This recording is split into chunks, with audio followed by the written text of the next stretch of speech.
विद्यार्थियों, जेटली हिंदी क्लासेस में आपका स्वागत है।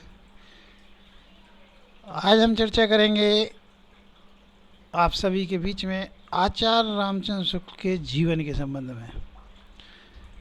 आचार्य रामचंद्र शुक्ल का जीवन परिचय हम पढ़ेंगे। आचार्य रामचंद्र शुक्ल का जन्म 11 अक्टूबर सन 1884 को उत्तर प्रदेश के बस्ती जिले के अगौना गांव में हुआ था। इनके पिता पंडित चंद्रवली शुक्ल सुपरवाइज़र कानूनगो थे। इनकी प्रारंभिक शिक्षा हमीरपुर में हुई।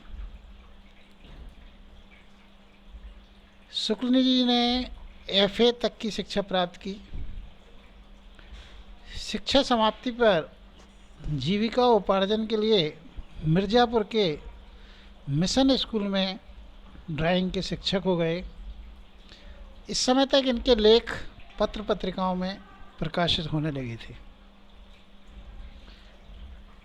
जब नागरी प्रचारणी सभा वाराणसी द्वारा हिंदी शब्द सागर नाम से शब्दकोश के निर्माण का कार्य प्रारंभ किया गया, तब शुक्ल जी मात्र 26 वर्ष की अवस्था में उसके सहायक संपादक नियुक्त किए गए। उसके बाद हिंदू विश्वविद्यालय वाराणसी में आप हिंदी विभाग के प्राध्यापक हो गए। सन 1937 में आप वहाँ हिंदी विभाग के अध्यक्ष हो गए। शुक्ल जी का 2 फरवरी सन 1940 में निधन हो गया। आचार्य रामचंद्र शुक्ल जी बहुमुखी प्रतिभा के धनी थे। वे कवि, निबंधकार, आलोचक, संपादक तथा अनुवादक अनेक रूपों में हमारे सामने आते हैं। शुक्ल जी ने हिंदी शब्द सागर और नागरी प्रचारणी पत्रिका का संपादन भी किया।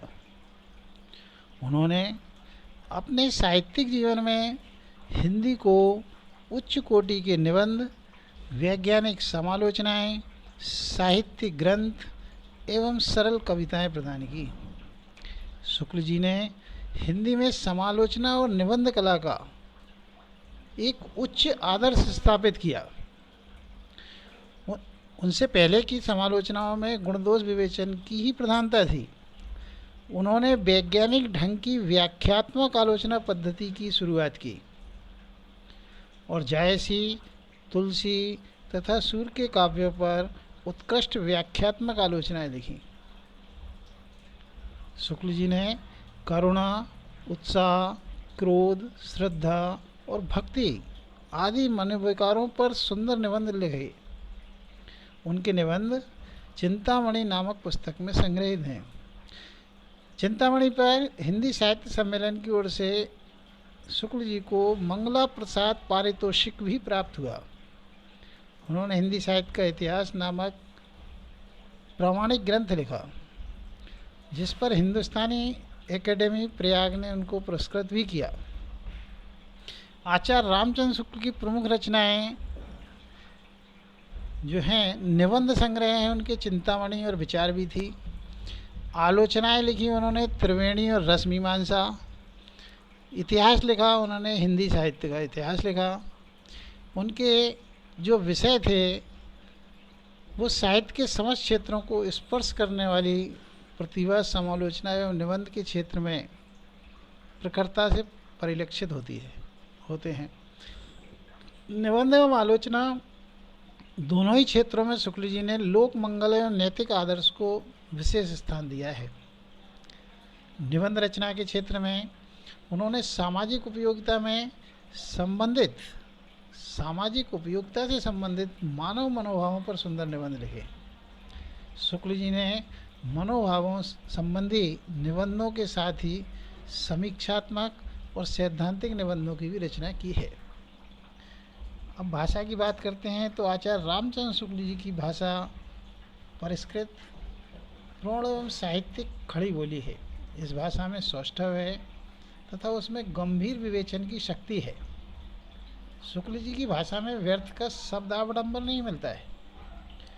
भाव और विषय के अनुकूल होने के कारण वे सर्वथा सजीव दिखाई देती है। गूढ़ विषयों के प्रतिपादन में भाषा थोड़ी क्लिष्ट है, उसमें संस्कृत के तत्सम शब्दों की अधिकता हो गई है, वाक्य विन्यास कुछ लंबे हैं, सामान्य विचारों के विवेचन में भाषा सरल एवं व्यवहारिक है, कहावतों एवं मुहावरों के प्रयोग से उसमें सरसता आ गई है।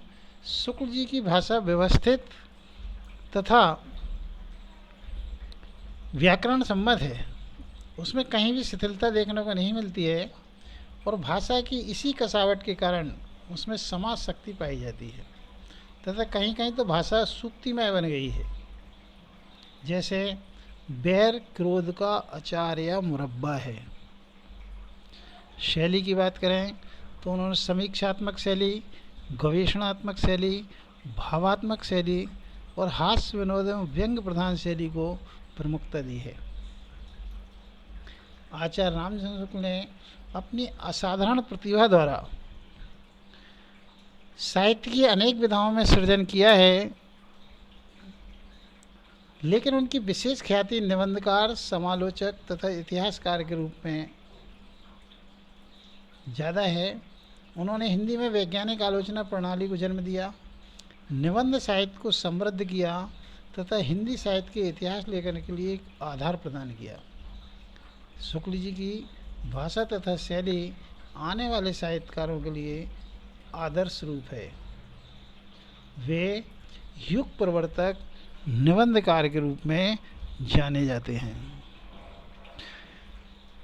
तो आज हमने आचार्य रामचंद्र शुक्ल के जीवन से संबंधित और साहित्यिक परिचय प्राप्त किया। आज के लिए इतना ही। Thank you very much.